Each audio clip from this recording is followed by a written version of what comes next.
Jadilah pria yang tenang, tidak berisik, tidak mengemis, tidak mengeluh. Angkat dagumu kawan. Kau selalu mengusahakan yang terbaik untuk siapapun.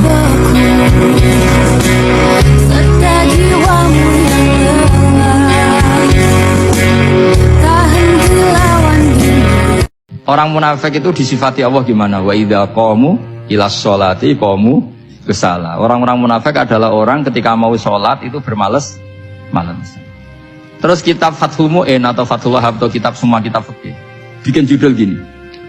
Saya masih ingat takbirnya. Wa yusannu nasyatun li sholatin. Disunatkan kalau sholat itu ketok gumrigah, ketok semangat.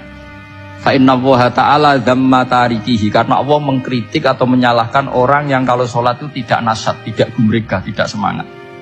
Mergo seperti itu adalah fi'lul munafikin, perilakunya orang munafik. Terus ditulis wa idza qamu ilas sholati qamu kusala. Artinya di situ Allah mengkritik orang munafik. Kenapa? Karena kalau sholat males-malesan. Anda ingin bersifat kayak orang munafik apa bersifat kayak Rasulullah? Orang kalau taat ataupun lagi berproses untuk makin taat sama Allah, mungkin gak seketika masalahnya selesai, mungkin juga gak seketika itu juga hatinya sembuh dari luka-luka. Tapi orang kalau taat sama Allah, Allah jamin Allah yang akan tata hidupnya, Allah jamin Allah akan menghadirkan kebaikan-kebaikan dalam hidupnya, dan Allah akan mengizinkan circle-circle itu didatangkan oleh Allah untuk menemani proses dirinya jadi hamba yang lebih baik.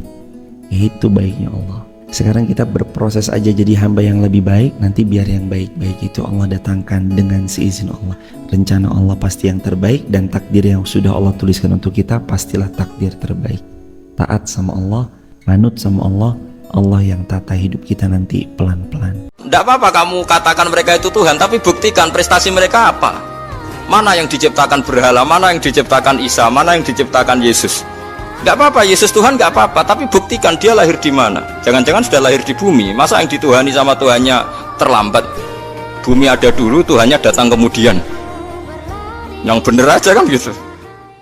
Ketika kita mati, yang kita kenang di dunia itu hanya sujud. Karena kita ini di dunia disuruh sujud. Orang dikon sugih, orang dikon jabat, kon sujud. Soal sugih marah itu biasa lah.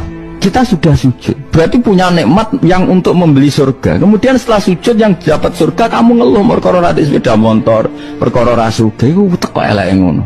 Dengan status sujud yang seperti itu dan fungsinya seperti itu, faedahnya seperti itu, kowe sujud kok kesusu tangi ku piye?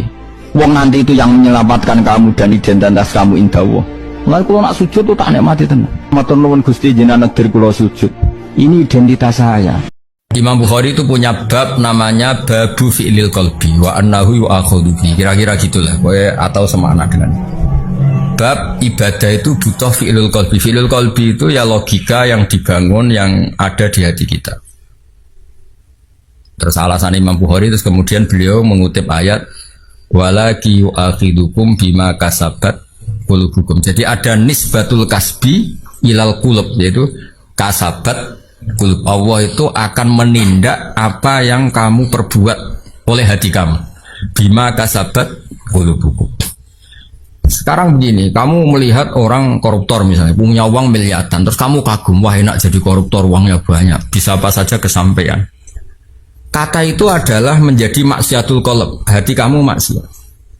Karena kenikmatan cara Allah ya taat, mestinya iku iri. Wih, wong kok senenge pangeran ngono, seneng sujud, seneng tahajud, wong kok senenge ibadah. Bahkan sebelum kita diminta salat, itu kalimat pertamanya bukan ibadahnya. Kata Allah, kau punya masalah apa? Sedang butuh apa? Sedang punya problem apa? Buka Quran surah kedua Al-Baqarah ayat ke-45 sampai 46, paling kanan pertengahan di usad. Wasta'inu bis-sabri was-salah.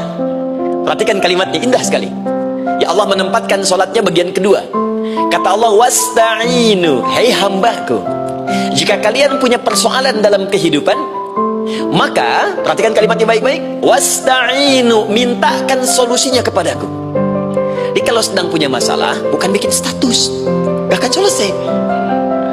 Sedang eksplorasi minyak gak keluar-keluar, bikin status, duh susah sekali yang ngebornya, gak akan selesai. Jalan macet, bikin status, Jakarta macet, ya gak akan selesai. Ya, apa yang harus dilakukan? Kata Allah, jika anda beriman kepadaku, yakin denganku, Maka wasta'inu, punya persoalan minta kepada Allah. Caranya bagaimana? Satu, bisabri, terima dulu masalah itu, jangan dikeluhkan. Kaidah lain muncul, karena mustahil saya akan titipkan persoalan kalau tidak Anda mampu mengatasinya. Kaidah Quran surah kedua ayat 286, kita hafal ayatnya. La yukallifullahu nafsan illa usaha. Perhatikan kaidahnya. Allah tidak mungkin menguji seorang hamba di luar batas kemampuannya. Jadi kalau kita sedang punya ujian di rumah kah, pekerjaan kah, kehidupan sosial kah, sebesar apapun ujian itu, kata Allah, memang karena Anda yang sanggup. Kalau nggak sanggup akan diuji. Di ujian itu berbanding lurus dengan kemampuan. Mustahil seorang hamba diuji di luar batas kemampuannya. Jadi kalau Anda sekarang pun sedang punya masalah sebesar apapun, kata Allah, memang cuma kamu yang sanggup, yang lain tidak. Maka jangan mengeluh. Jangan Anda katakan, ya Allah, why me? Kenapa saya? Kata Allah, why not? Memang kamu yang mampu, yang lain tidak. Nah, ketika Anda bisa menerima itu dengan sabar, baru datang kalimat kedua, wassalah. Kemudian datang tunaikan sholat dan mintakan solusi kepadaku lewat sholat. Saya tahu namanya perintahnya Allah pasti ada hikmahnya. Hikmahnya itu adalah libaroatir rohmi. Tapi hikmahnya jadi kawulo adalah nurut perintah Allah, cek tahu alasannya maupun tidak. Lah di sini ada illatul hukmi untuk membangun kecerdasan, tapi ada loyalitas untuk membangun ubudi